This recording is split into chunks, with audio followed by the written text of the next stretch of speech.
Om Swastiastu. Assalamualaikum warahmatullahi wabarakatuh. Salam nama budaya, salam sejahtera untuk kita semua.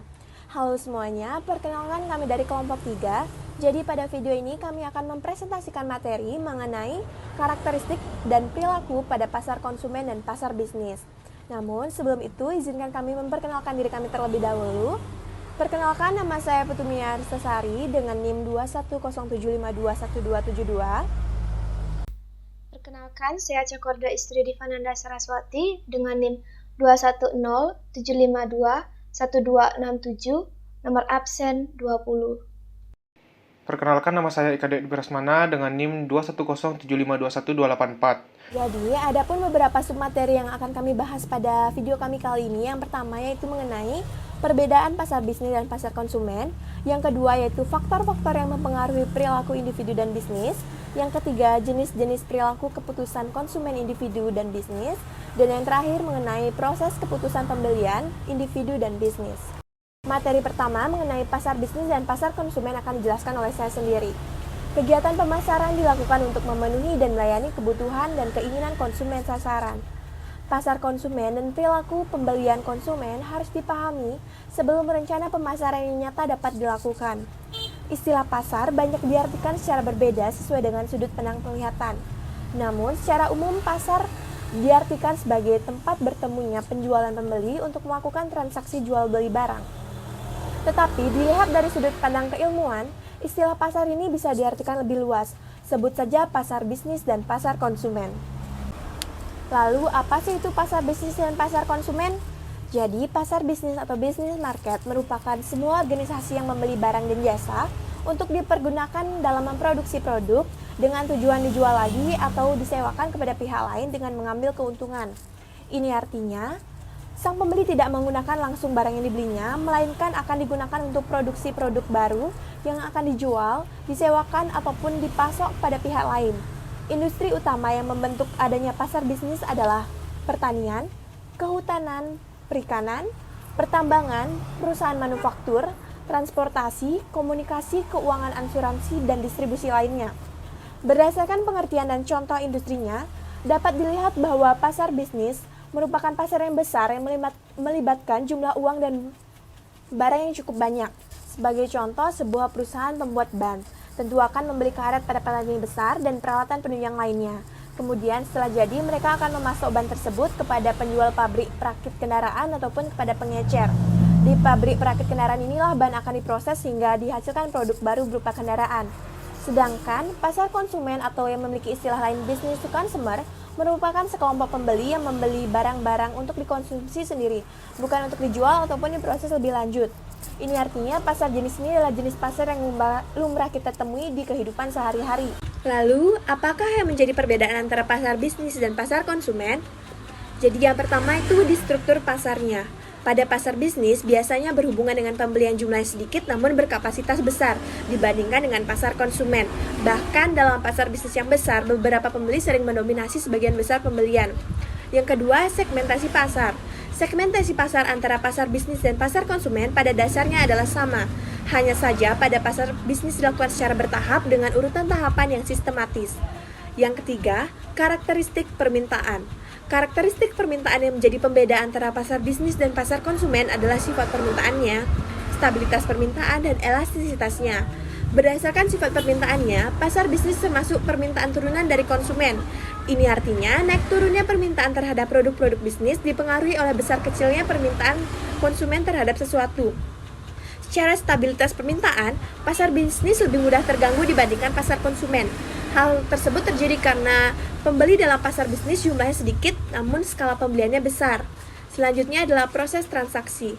Pada pasar konsumen, keputusan dalam transaksi tentu tidak akan rumit. Berbeda dengan pasar bisnis di mana transaksinya bersifat multi-step karena ada kebijakan, batasan, dan persyaratan ataupun instrumen yang perlu dipertimbangkan.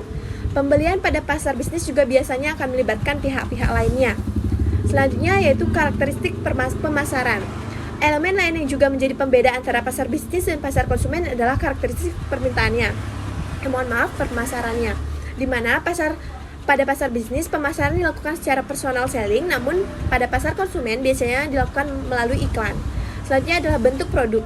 Dalam pasar bisnis manual, tingkat penyesuaian teknis dari segi spesifikasi dan requirement, bahkan produk sehari-hari seperti mesin, untuk faktor produksi cenderung terlihat lebih rumit dibandingkan produk-produk dalam pasar konsumen karena kebutuhan perusahaan yang mengharuskan memakai produk atau barang seperti itu. Selanjutnya yaitu mengenai tingkat hubungan pemasok dengan pelanggan. Berbeda dengan pasar konsumen, dalam pasar bisnis hubungan antara pemasok ataupun penjual dengan pelanggan akan lebih erat karena pemainnya yang tidak terlalu banyak. Selain itu, nilai bisnis yang besar menjadikan perlu interaksi yang lebih erat untuk menghindari konflik. Dan biasanya, para pelaku pada pasar bisnis memiliki timbal balik dalam transaksinya. Selanjutnya, materi kedua mengenai faktor perilaku konsumen individu dan bisnis. Perilaku konsumen individu sangat dipengaruhi beberapa faktor, diantaranya karakteristik budaya, sosial, personal, dan psikologis. Untuk sebagian besar, manajer tidak dapat mengendalikan faktor-faktor tersebut, namun mereka perlu memperhitungkannya. Yang pertama itu faktor budaya.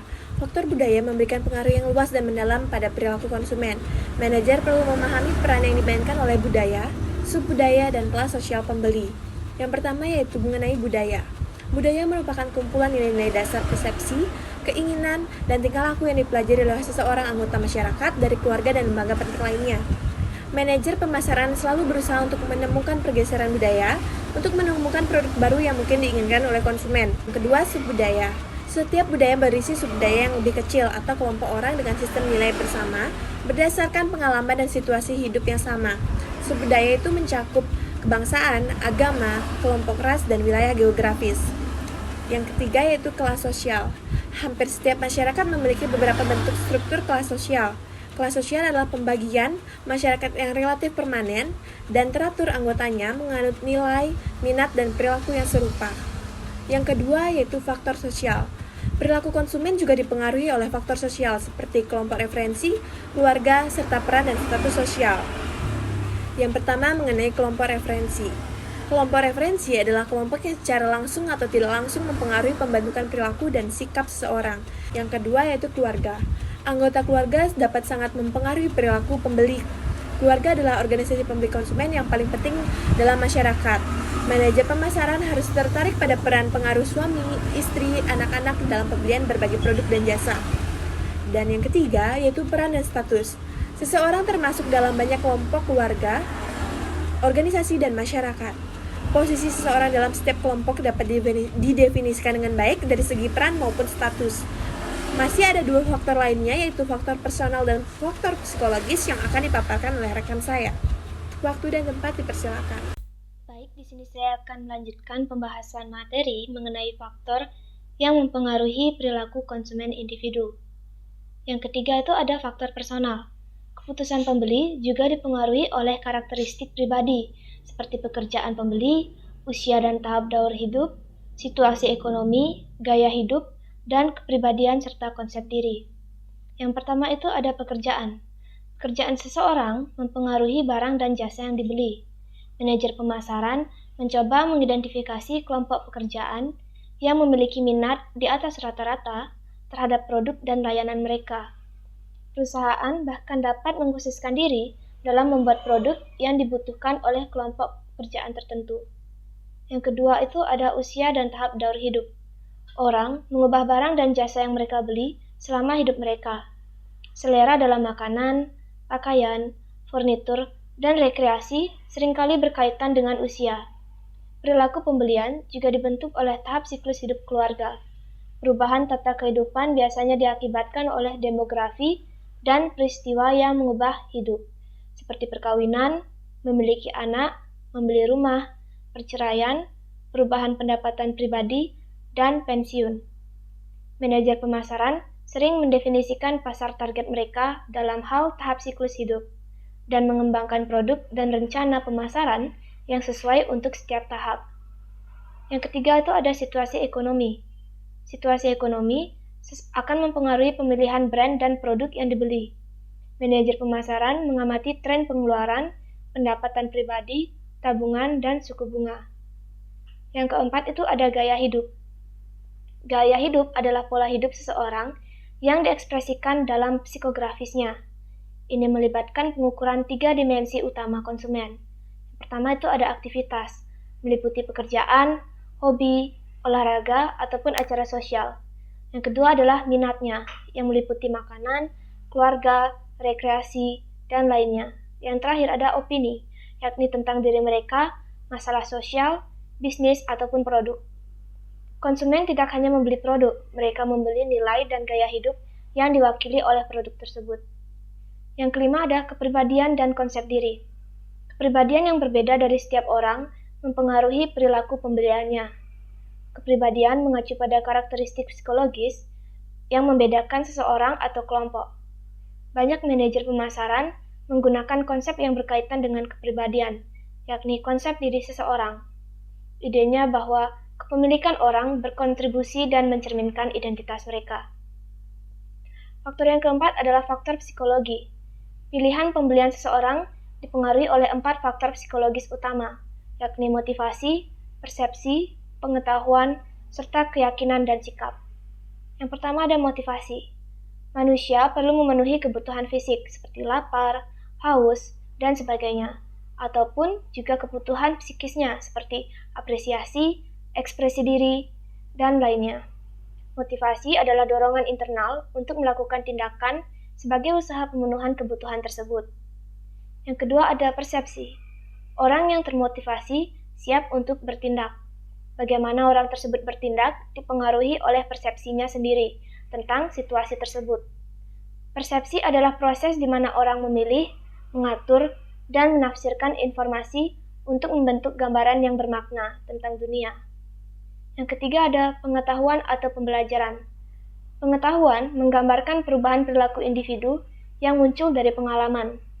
Pembelajaran terjadi melalui interaksi dorongan, rangsangan, isyarat, tanggapan, dan penguatan. Yang keempat ada keyakinan dan sikap. Keyakinan adalah pemikiran deskriptif yang dipegang seseorang tentang sesuatu objek atau gejala. Tingkatan keyakinan seseorang menentukan citra terhadap suatu objek sebagai dasar sikap untuk melakukan suatu tindakan. Sikap menggambarkan evaluasi, perasaan, dan kecenderungan seseorang yang relatif konsisten terhadap suatu objek atau ide. Kemudian saya akan membahas mengenai faktor yang mempengaruhi perilaku konsumen bisnis. Yang pertama itu ada faktor lingkungan. Pembeli bisnis sangat dipengaruhi oleh faktor-faktor dalam lingkungan ekonomi saat ini dan yang diharapkan di masa depan, seperti tingkat permintaan primer, prospek ekonomi, dan sebagainya. Faktor lingkungan lainnya adalah pasokan bahan utama. Pembeli bisnis juga dipengaruhi oleh perkembangan teknologi, politik, dan persaingan di lingkungan. Akhirnya, budaya dan kebiasaan dapat juga mempengaruhi reaksi pembeli bisnis terhadap perilaku dan strategi pemasar, terutama di lingkungan pemasaran internasional. Pembeli bisnis harus memperhatikan faktor-faktor ini, menentukan bagaimana faktor tersebut akan mempengaruhi pembeli, dan mencoba mengubah tantangan ini menjadi peluang. Yang kedua ada faktor organisasi. Organisasi pembelian mempunyai tujuan, kebijakan, prosedur, struktur, dan sistemnya sendiri, dan pemasar harus memahami faktor-faktor ini dengan baik. Yang ketiga ada faktor interpersonal. Pusat pembelian biasanya mencakup banyak peserta yang saling mempengaruhi, sehingga faktor interpersonal juga mempengaruhi proses pembelian bisnis. Namun seringkali sulit untuk menilai faktor interpersonal dan dinamika kelompok tersebut. Peserta pusat pembelian dengan peringkat tertinggi juga tidak selalu memiliki pengaruh paling besar. Partisipan dapat mempengaruhi keputusan pembelian karena mereka mengontrol penghargaan ataupun hukuman, disukai atau memiliki keahlian khusus, ataupun juga memiliki hubungan dengan partisipan penting lainnya. Faktor keempat adalah faktor individual. Setiap peserta dalam proses keputusan pembelian bisnis membawa motif, persepsi, dan preferensi pribadi. Faktor individu ini dipengaruhi oleh karakteristik pribadi seperti usia, pendapatan, pendidikan, identifikasi profesional, kepribadian, dan sikap terhadap resiko. Selain itu, pembeli memiliki gaya pembelian yang berbeda. Beberapa mungkin tipe teknis yang membuat analisis mendalam dari proposal kompetitif sebelum memilih pasokan. Pembeli lain mungkin negosiator intuitif yang mahir mengadu penjual satu sama lain untuk kesepakatan terbaik. Selanjutnya, saya juga akan menjelaskan mengenai jenis perilaku keputusan konsumen individu atau bisnis. Yang pertama itu ada jenis perilaku keputusan konsumen individu.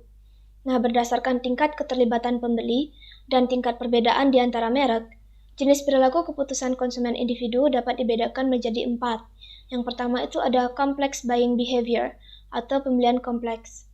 Konsumen melakukan perilaku pembelian yang kompleks ketika mereka sangat terlibat dalam pembelian dan merasakan perbedaan yang signifikan di antara merek. Konsumen mungkin sangat terlibat ketika produk itu mahal, beresiko, jarang dibeli, dan sangat mengekspresikan diri. Biasanya, konsumen harus banyak belajar tentang kategori produk. Misalnya, seseorang yang membeli mobil baru mungkin tidak tahu model, atribut, dan aksesori apa yang perlu dipertimbangkan atau harga yang diharapkan. Yang kedua ada dissonance reducing buying behavior atau pembelian mengurangi disonansi. Perilaku pembelian yang mengurangi disonansi terjadi ketika konsumen sangat terlibat dengan pembelian yang mahal, jarang, atau beresiko, tetapi melihat sedikit perbedaan di antara merek.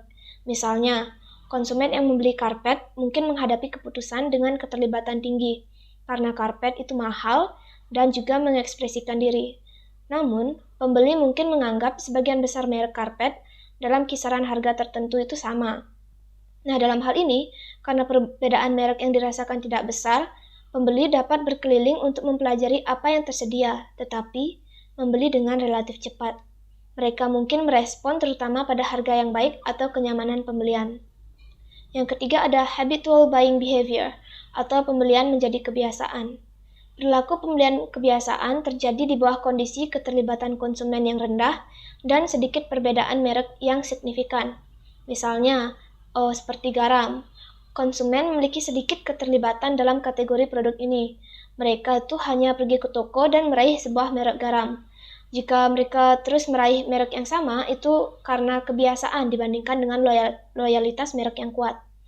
Konsumen tampaknya memiliki keterlibatan yang rendah dengan sebagian besar produk yang biayanya rendah dan sering dibeli. Yang keempat itu ada variety seeking buying behavior atau pembelian mencari variasi. Konsumen melakukan perilaku pembelian yang mencari variasi dalam situasi yang ditandai dengan keterlibatan konsumen yang rendah, tetapi perbedaan merek yang dirasakan itu signifikan. Nah, dalam hal seperti ini, konsumen itu melakukan pergantian merek demi keragaman atau variasi, bukan karena ketidakpuasan. Selanjutnya ada jenis perilaku keputusan konsumen bisnis. Itu terbagi menjadi 3. Yang pertama itu ada pembelian ulang langsung, di mana situasi pembelian di pasar bisnis ini, pembeli secara rutin memesan ulang tanpa modifikasi apapun. Yang kedua itu ada pembelian ulang dengan modifikasi. Situasi pembelian di pasar bisnis di mana pembeli ingin memodifikasi spesifikasi produk, harga, persyaratan, ataupun pemasok. Yang terakhir itu ada tugas baru. Di situasi pembelian pasar bisnis ini di mana pembeli ingin membeli produk untuk pertama kalinya. Nah, selanjutnya itu saya akan juga membahas mengenai pusat pembelian pasar bisnis. Jadi, pusat pembelian itu adalah semua individu dan unit yang berpartisipasi dalam proses pengambilan keputusan di pasar bisnis. Pusat pembelian pasar bisnis ini meliputi yang pertama adalah pemakai. Pemakai ini merupakan anggota organisasi yang akan menggunakan produk. Pengguna seringkali menjadi pencetus usulan pembelian dan membantu menetapkan spesifikasi produk. Yang kedua itu ada pemberi pengaruh. Orang dalam pusat pembelian organisasi yang mempengaruhi keputusan pembelian. Mereka ini seringkali membantu menetapkan spesifikasi dan juga menyediakan informasi untuk mengevaluasi alternatif. Yang ketiga itu ada pembeli, orang yang benar-benar melakukan pembelian. Pembeli mempunyai otoritas formal untuk memilih pemasok dan menetapkan persyaratan pembelian. Pembeli dapat membantu menetapkan spesifikasi produk, tetapi mereka memainkan peranan penting dalam memilih penjual dan negosiasi. Yang keempat itu ada pengambil keputusan. Orang dalam pusat pembelian organisasi yang mempunyai kekuatan formal dan informal untuk memilih atau menyetujui pemasok akhir. Dan yang terakhir itu ada penjaga gawang, yakni orang dalam pusat pembelian organisasi yang mengendalikan arus informasi kepada orang lain. Di sini saya akan melanjutkan materi tentang proses keputusan pembelian individu atau bisnis. Yang pertama, proses keputusan pembelian individu. Menurut Kotler dan Keller 2009, Pengertian keputusan pembelian adalah tahap dalam proses pengambilan keputusan pembeli di mana konsumen benar-benar membeli. Proses keputusan pembelian merupakan proses di mana konsumen melewati 5 tahap, yaitu pengenalan masalah, pencarian informasi, evaluasi alternatif, keputusan pembelian, dan perilaku pasca pembelian. 5 tahapan yang dilalui oleh konsumen dalam proses pengambilan keputusan yaitu yang pertama adalah pengenalan masalah atau problem recognition, yaitu proses pembelian dimulai dengan pengenalan masalah atau kebutuhan. Pembeli menyadari suatu perbedaan antara keadaan sebenarnya dan keadaan yang diinginkannya. Kebutuhan itu dapat digerakkan oleh rangsangan dari dalam diri pembeli atau dari luar. Pemasar perlu mengenal berbagai hal yang dapat menggerakkan kebutuhan atau minat tertentu dalam konsumen.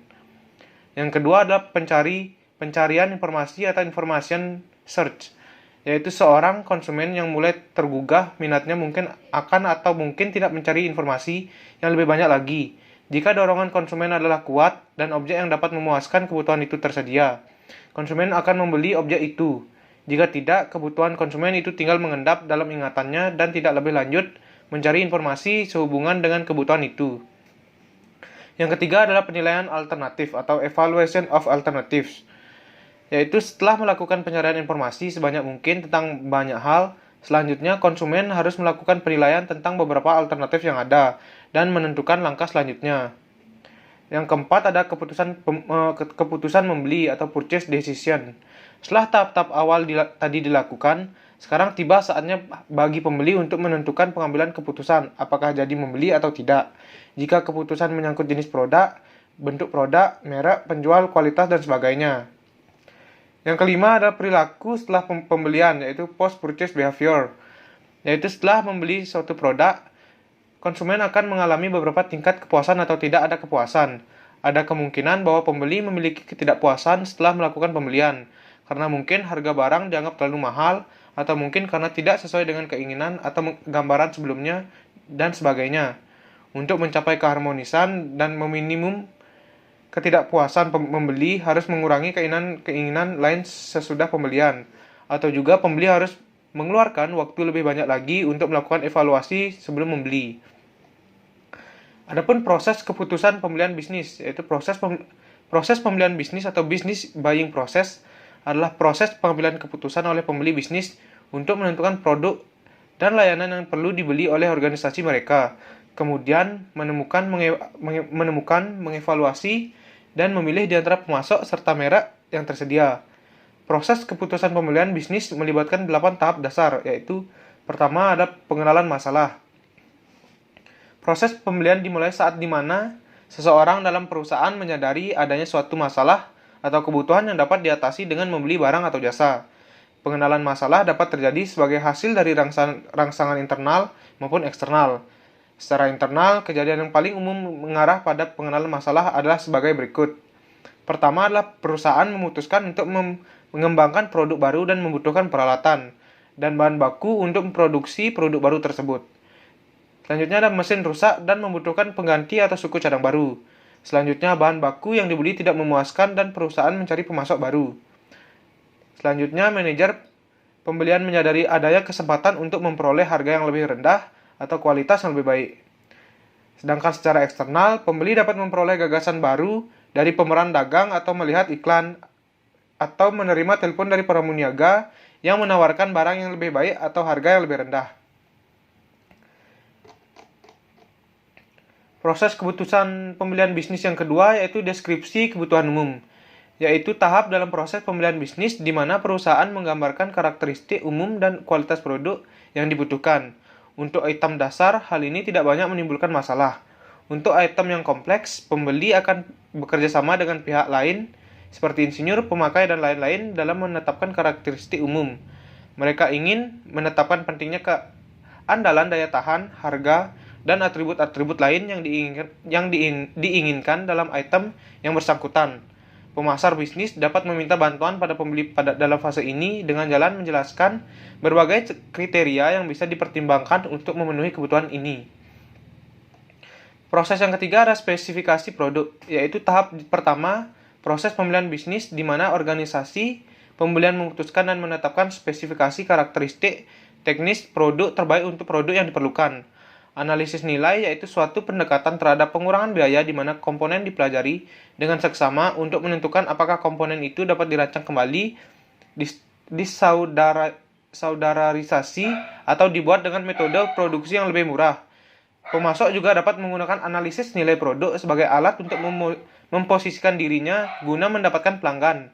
Dengan memberikan spesifikasi awal yang meyakinkan, pemasok memiliki kesempatan besar untuk terpilih dalam tahap pemilihan pemasok. Proses yang keempat yaitu pencarian pemasok, yaitu tahap proses pemilihan bisnis di mana pembeli berusaha menemukan vendor terbaik. Pembeli dapat mengkaji direktori niaga, melakukan pencarian dengan komputer, menelpon perusahaan lain untuk meminta rekomendasi, mengamati iklan-iklan dagang, dan menghadiri pemeran dagang.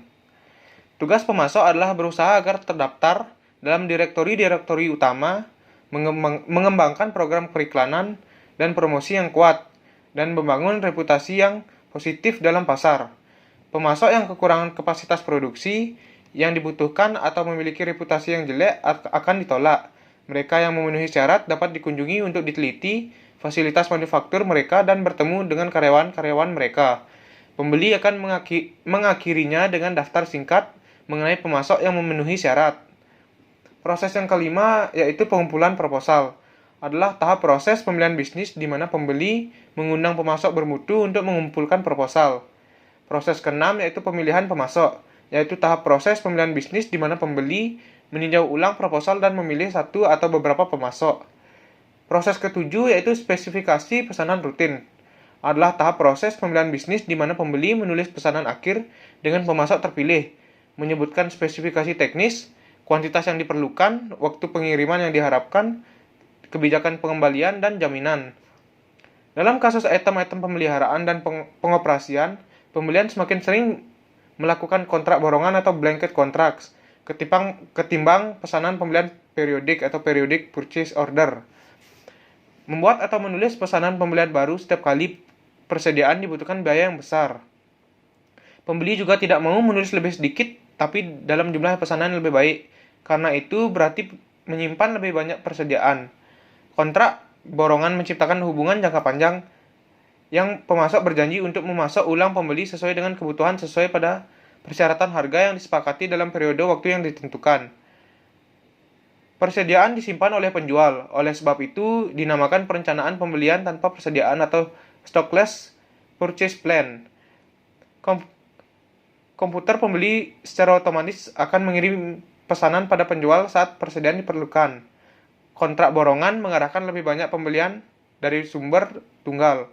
Hal ini membuat pemasok lebih terikat pada pembeli dan membuat pemasok luar sulit untuk masuk, kecuali jika pembeli tidak puas dengan harga, kualitas, atau layanan pemasok saat ini. Dan yang terakhir adalah tinjauan ulang kerja, yaitu tahap proses pemilihan bisnis di mana pembeli menilai kinerja pemasok dan memutuskan untuk melanjutkan, memodifikasi, atau meninggalkan suatu kesepakatan. Nah, mungkin sekian materi presentasi kami dari kelompok 3. Kami mohon maaf bila ada kesalahan baik dalam pengucapan dan penulisan yang disengaja maupun tidak disengaja. Kami tutup dengan Parama Santi. Om Santi Santi Santi Om. Terima kasih.